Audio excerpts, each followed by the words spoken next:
आज का जो ये एहतजाज हो रहा है यहाँ पे सिंधी बलोच मिसिंग पर्सनस का, ये आप हालत देख रहे हो। आज ईद का दिन है, खुशी का दिन है। आखिर ये मुल्क को कहाँ ले जाना चाहते हैं? बिस्मिल्लाहिर्रहमानिर्रहीम। आज हम पख्तून तहफ़्फ़ुज़ मूवमेंट कराची की तरफ से इस भूख हड़ताली कैंप कराची प्रेस क्लब पे हमने हाज़िरी लगाई। होना तो ये चाहिए था कि हम 24 घंटे के लिए इनके साथ बैठे रहते, लेकिन बाज़ मुझे ज़ाती तौर पे तकलीफ़ थी, इसलिए मैं नहीं आ सका, वरना मुझे ज़ाती तौर पे 24 घंटे के लिए बैठना चाहिए था। जैसे भाई ने पूछा, पहले भी मैंने ये बात की, आज खुशी का दिन है। इस मुल्क में ईद उल अज़हा खुशी के तौर पर मनाई जाती है, लेकिन बदकिस्मती देखिए हमारे लोगों की, इन बहनों की, इन माँओं की, इन बच्चों की, बुज़ुर्गों की, इन नौजवानों की, कि खुशी के त्यौहार के दिन भूख हड़ताल पे बैठे हुए हैं। इसको ब्लैक डे के तौर पे मना रहे हैं ये लोग। पाकिस्तान के बदबख्त बेज़मीर हुक्मरानों और बिकामाल डॉलर पुजारी जर्नेलों, आप कितने लोगों को मिस करोगे? आप 10 को मिस करोगे तो आपको 110 लोग और आएंगे आगे। आप 1000 को मिस करोगे तो 20,000 लोग आपके सामने आएंगे। आज पूरा पाकिस्तान इनके साथ है। इन मिसिंग पर्सन्स के एहसासात, इनके जज्बे के साथ पाकिस्तान का एक एक फर्द है। अगर इनका कोई साथ नहीं दे रहा है तो वो बेज़मीर होगा। जिंदा लोग, एहसास वाले लोग, और जो दिल रखते हैं, जो सोच रखते हैं, जिस मकसद के लिए इस मुल्क को बनाया गया था, उस पे ईमान रखने वाले लोग इन माओ बहनों के साथ है। पख्तून तहफ़्फ़ुज़ मूवमेंट हर मिसिंग पर्सन्स के साथ है।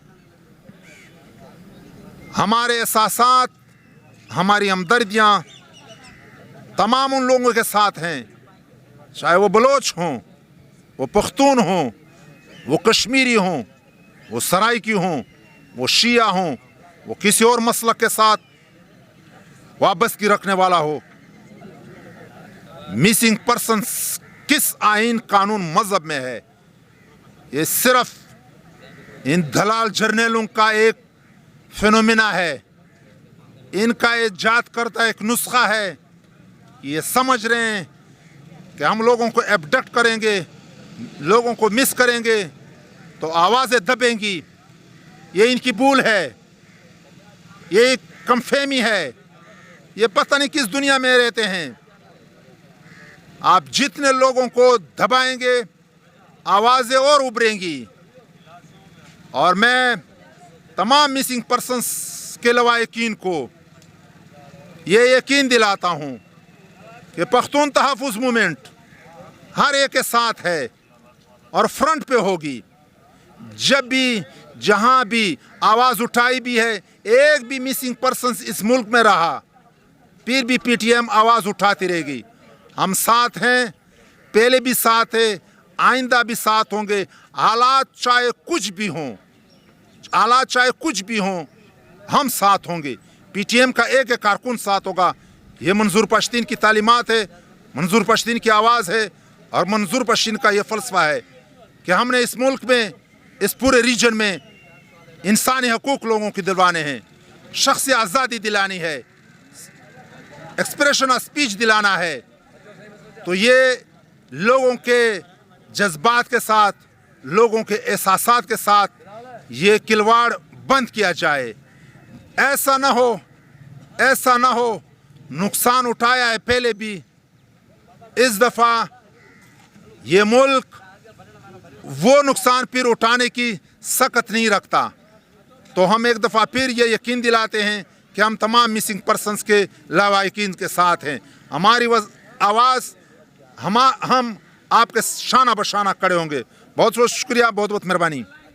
ये जो मौजूदा हालात में जैसे सिंधी बलोच पश्तून इस वक्त एक शदीद तकलीफ में मुब्तला हैं, क्या इस तरह मुमकिन नहीं है कि सिंधी बलोच पश्तून मिल के कोई मुत्तहिदा बाज़ कोई इत्तेहाद बना के मुश्तरका अपने हुकूक़ के लिए जदोजहद करें? बिल्कुल आपकी बात जो है ना कि तमाम पख्तून, सिंधी, बलोच और दूसरे महकूम लोग इकट्ठे हों, तो हम इकट्ठे हैं, इसमें कोई वो नहीं है। आज हम यहाँ आए हैं तो इसका ये मतलब कि हम इकट्ठे हैं इस काज के लिए। पख्तून तहफ़्फ़ुज़ मूवमेंट, तमाम पख्तून, सिंधी, बलोच, पिसे हुए तबकात, महकूम कौमें, वो सब इकट्ठी हैं। इसमें ये नहीं है कि हमने इसमें कोई जनरल सेक्रेटरी बनना है, किसी ने सदर बनना है, किसी ने चेयरमैन बनना है। हम इकट्ठे हैं, ये इनको भी पता है, इन हुक्मरानों को पता है कि तमाम लोगों की आवाज़ें इकट्ठी हो चुकी हैं। अब ये दीवार गिरने वाली है, अब सिर्फ थोड़ी सी जो है ना वो धक्का देना है, बस इसकी जो है ना वो बुनियादें हिल चुकी हैं, कुछ नहीं रहा है। तो हम इकट्ठे हैं। बिल्कुल आपकी जो बात है कि हम इकट्ठे, ये सब एक फोरम है, इंसानी हकूक़ के हवाले से, मिसिंग पर्सनस के हवाले से, आइन की हुक्मरानी के लिए सब हम लोग इकट्ठे हैं, इसमें कोई दो आरा नहीं है।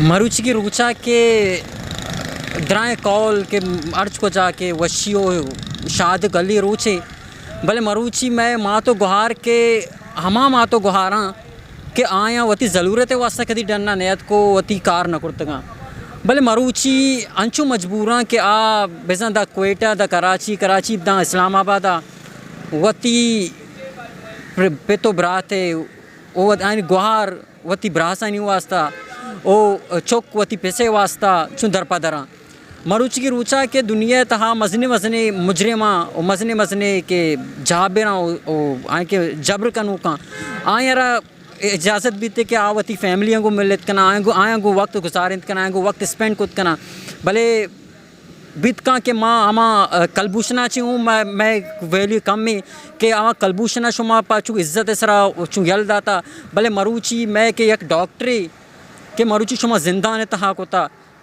डॉक्टरी एक डॉक्टरी जगह अस्पताल एक डॉक्टरी जगह जिंदा नहीं मरूची मैं मसनी दानश्वर क्या स्टूडेंट बूतगा मर्ची की आ मैं जिंदा है तो क्या माँ दम बुर्तगी माँ सफ़ा दम बुर्तगी माँ ईशान ची दस्तबंदी दम बुर्तगी माँ रूडा निसरा माँ बवान के इजहार शानी बिकने माँ मैं मरूची के मैं चुक्कावती किताब दस्ता बोग लूटा मरूची आनी दस्ता हम किताब आनी जा गया मरूची आनी माँ तो गुहार आनी दस्ता आनी भरा तो पितानी अक्सा मरूची आनी चम्मे तहा के मरूची वशिए अर्स बेबा मरूची और रूडा निसर गिरवा गो वो तिबराता नहीं वास्ता मैं दस्तबंदी हमेशिन के खुदारा अगाई मदीने रियासतें गुड़ा खुदारा दसबंदी के ये मसले शरीय सरा हल बेकना ना तो हमी वड़ा के पेसरा हूँ एहतजाज हुई मामला बितगा ये दीम तरह हम बैनते तो दसबंदी हमेशा के खुदारा वज़ीर आज़म इमरान ख़ान वक्त ये दराए मामला तो चीज़ें बज़ात वक्त वक़ोलमा उर्दून के बज़ात ख़ुद इन तमाम तर चीज़ों को तरजीह देने की कोशिश करें और हो सके तो उन तमाम तर चीज़ों की कमांडिंग वो ख़ुद करें जिस तरह का उन्होंने वादा किया है, जिस तरह का उन्होंने सम्मी से वादा किया है कि आप घर में जाएँ अब आपके वालिदैन आ जाएँगे आपके वालिद साहब आ जाएँगे, लेकिन वो वादे वैसे ही रहे जिस तरह से हमें पहले इनसे उम्मीदें थी। हम आगे इनसे पुरुम्मीद रहते हैं कि जिस तरह से अभी कुछ बाजियाब हुए इसी तरह से डॉक्टर दीन के साथ राशिद जाकिर और जितने भी जो मामा कदीर ने लिस्ट दी है 48,000 के करीब बलोच लापता हैं, 50,000 के करीब वो बलोच जो लापता हो चुके हैं जिनकी लिस्ट डॉक्टर मामा कदीर यूने को दे चुके हैं। तो हम उनसे दरख्वास्त करते हैं कि do their best and for our beloved. Thank you so much. जी अस्सलाम वालेकुम। मैं फैसल आराई की अम्मी हूँ। फैसल आराई 9 जनवरी 2012 को घर से सदर आया था, सदर से लापता हुआ है, लापता नहीं हुआ। रियासत ने मेरे बेटे को उठाया है। 10 साल हो गए, कोई अता पता नहीं है मेरा बेटा किस हाल में है। 12वीं क्लास का स्टूडेंट था। ये मेरी यही अपील है, मेरे बेटे का क्या कसूर है, किसी तंजीम में नहीं है, किसी पार्टी में नहीं है मेरा बेटा। जीटियाँ भी हो चुकी हैं, वो भी उन्होंने भी यही बोला भी आपका बेटा किसी चीज़ में मुलव्वस नहीं है। जब किसी चीज़ में मुलव्वस नहीं है मेरे बेटे को क्यों नहीं छोड़ते? क्या कसूर है मेरे बेटे का? अदालतों में भी कोई फैसला नहीं हो रहा। अदालतों ने भी फैसला बेटा मेरा मिला नहीं है तो मेरा केस ख़त्म कर दिया गया। जज ने भी बोला था आपका बेटा मिलेगा लेकिन देर से मिलेगा। देर क्या है, उन्होंने केस ही ख़त्म कर दिया, उम्मीद ही हमारी ख़त्म कर दी उन्होंने। 2 जुमले बोल के भी आपने कॉन्फ्रेंस नहीं करवाई और आज ही से नहीं मिले। ये कौन सा इंसाफ है? अंधा इंसाफ है। कानून कैसा है ये पाकिस्तान का? अपने लोगों को लापता कर रहे हैं। हमें इंसाफ चाहिए अपने हक़ के लिए। ये कहते बोले नहीं, हम कैसे नहीं बोले? जब हमारा बेटा लापता था हम कैसे नहीं बोले? ये कहते इनके साथ आप एहतजाज नहीं करें, सिंधियों के साथ एहतजाज नहीं करें। क्यों? हम अपने हक़ के लिए बोल नहीं सकते? कहीं भी बोल सकते हैं हम। कहते इनके साथ एहतजाज नहीं करो, अलग अलग अपना एहतजाज करो। अलग में कैसे आया एहतजाज कर? पूरा महीना इधर बैठी हूँ, कोई आया नहीं मेरे को पूछने के लिए। मेरी कहीं भी नहीं सुनाई हो रही। कहाँ जाऊँ मैं? जब मेरे को मना किया गया तो मेरे को उठाने की कोशिश की गई है। जब उन्होंने मना किया, मैं मना नहीं हुई, तो इन्होंने मेरे को उठाने की कोशिश की है। अगर मेरे को कुछ हुआ या मेरे फैसल के अब्बू को कुछ हुआ, इसकी जिम्मेदारी जो है रियासत के ऊपर आएगी। मेरी जान जाती है जाए, लेकिन मैं हक़ के लिए लड़ूंगी। अपना मेरा बेटा लापता है, कोई मजाक नहीं है, कोई चिड़िया का बच्चा नहीं है, इंसान का बच्चा है। उसकी ज़िंदगी इन्होंने ख़राब कर दी है। 12वीं क्लास का स्टूडेंट था, उसकी ज़िंदगी ख़राब की है। मैं अपने हक़ के लिए बोल नहीं सकती। मेरे को अभी दबा रहे हैं। ये आवाज़ क्यों उठाती है? इनके साथ क्यों बात करती है, बोलती है? मतलब इनके साथ नहीं बोला, अपना अलग एहतजाज करो। अलग एहतजाज करती फिर भी नहीं सुनते। अगर साथ करती हैं फिर मना करते हैं। अगर इतनी तकलीफ़ होती मेरे बेटे को छोड़ दें। मेरे यही अपील है। मैं कहती मेरे बेटे को बाज़ाब करवाया जाए, जल्द से जल्द बाज़ाब करवाया जाए।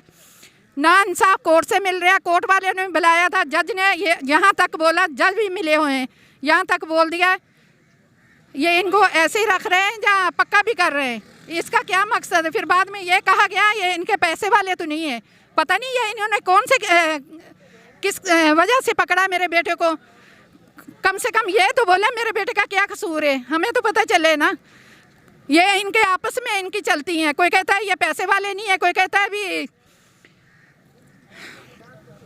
हमने मिशन पूरा किया है। वहाँ भी मैंने दरख्वास्त दी थी अपने वज़ीर आज़म को, इमरान खान को। वहाँ से हमारे पास आया कॉल करके, MI का बंदा कहता मैं MI का है, वो घर पे हमारे आया, आके सारी मिशन हमारे क्या मिशन था उसका जो हमारे से पूछ के चला गया। ये बोल के गया मैं आपको ना इस्लामाबाद किसी से मिलवाऊँगा और यहाँ किसी को मिलाऊँगा जरदारी से, और किसी को बताना नहीं। ये कौन सी हमारी मदद कर रहे हैं? मना भी कर रहे हैं, किसी से मिलना बताना नहीं, किसी को मिला भी रहे हैं। और बाद में कॉल जो बंद कर दिया, हमारा अपना मोबाइल जो था वो ब्लैक लिस्ट में डाल के बंद कर दिया नंबर, और कह दिया भी आपने जो दरख्वास्त दी थी वो क्लोज़ करवा दी है। हमारा बच्चा मिला नहीं, हम क्यों दरख्वास्त क्लोज़ करवाएंगे? ये अपने से बहाने बना बना के हमारे को ऐसे कर रहे हैं। आके घर में मेरे को ये बोला आपका बेटा जो ईद आपके साथ करेगा। मैंने कैसे इंतज़ार किया अपने बेटे का मुझे पता है ना। एक एक दिन मैंने गिन गिन के निकाला, महीना पूरा मैं कैसे निकाला है। मेरा बेटा घर में नहीं आया। ये क्यों लोगों को परेशान करते हैं? क्यों ऐसे झूठियाँ तसल्लियाँ देते हैं? अगर वादा किया था तो पूरा करता, फिर बाद में वो नंबर क्यों बंद किया? मेरे बेटे को क्यों नहीं छोड़ा? मेरी यही अपील है। मेरे बेटे का किसी के साथ कोई तंजीम के साथ ताल्लुक़ नहीं है। मैं ये बार बार ये कह रही हूँ, जब इनकी जीटियाँ हो चुकी हैं, इन्होंने बोला किसी चीज़ में मुलव्वस नहीं है। मेरे बेटे को बेगुनाह को क्यों रखा है? क्यों उसकी ज़िंदगी ख़राब कर रहे हैं? मेरे बेटे को बाज़ाब करवाया जाए। और जब मैसेज आया था भी आपका भाई सदर नहीं है, हमारे पास है, तो आगे का क्यों नहीं बता रहे? आगे का भी बताए ना, कहाँ लेके गए? आगे का नहीं बता रहे, खाली सदर का बता रहे हैं, नो डेटा दे रहे हैं। इंसाफ नहीं है। लोग बाहर के मुल्कों में कोई भी बात होती है वहाँ बात करते हैं, अपने मुल्क में नहीं। ये देख रहे हैं हम अपनी आवाम पे क्या जुल्म कर रहे हैं। जवान बच्चों को लापता कर रहे हैं, क्यों ज़िंदगियाँ ख़राब कर रहे हैं। मेरी यही अपील है पूरे अवाम मुल्क को कह रही हैं, जो भी मेरी आवाज़ सुन रहा है सबको कह रही हूँ, बाजवा साहब को भी कह रही हूँ, मेरे बेटे को बाज़ाब करवाया जाए। मेरे बेटे का अगर कोई कसूर है तो कोर्ट में पेश करें। कोर्ट भी इनके अपने बनाए हुए हैं, इंसाफ तो मिलता नहीं है। लेकिन फिर भी मैं यही कहती हूँ, अगर कोई कसूर है मेरे बेटे का कोर्ट में पेश किया जाए। इस माँ बाप को तो तसल्ली होए ना, हमारा बेटा किधर है, किस हाल में। लेकिन ये जो लापता किया, मुझे मंजूर नहीं है मेरा बेटा लापता, कोई किसी चीज़ में मुलव्वस ही क्यों उसको लापता किया गया है। फिर ये गुंडागर्दी जो बंद कर दें अपनी, वे इनके साथ नहीं बैठे, इनके साथ नहीं, अपना अलग एहतजाज करें। क्यों हम अपने हक़ के लिए नहीं बोल सकते? अपने हक़ के लिए बोल सकते, मैं अपने बच्चे के लिए बोल रही हूँ। मेरे को मार देंगे ना, यही करेंगे ना, मार देंगे। पहले गुंडागर्दी करवा ली है ना, और करवा ले, अठवा ले मेरे को, लेकिन मैं हक़ के लिए बोलूँगी। क्या मेरे को मार दें? जब मेरी ज़िंदगी अल्लाह ताला ने ऐसी लिखी है, मौत मेरी तो आ जाए, लेकिन मैं अपने बेटे के हक़ के लिए बोलती रहूँगी। अपना हक़ लेना है, मैंने अपना बेटा लेना है। जितने भी लापता अफराद हैं सबको बाज़ाब करवाया जाए, मेरी यही अपील है। शुक्रिया, मेहरबानी।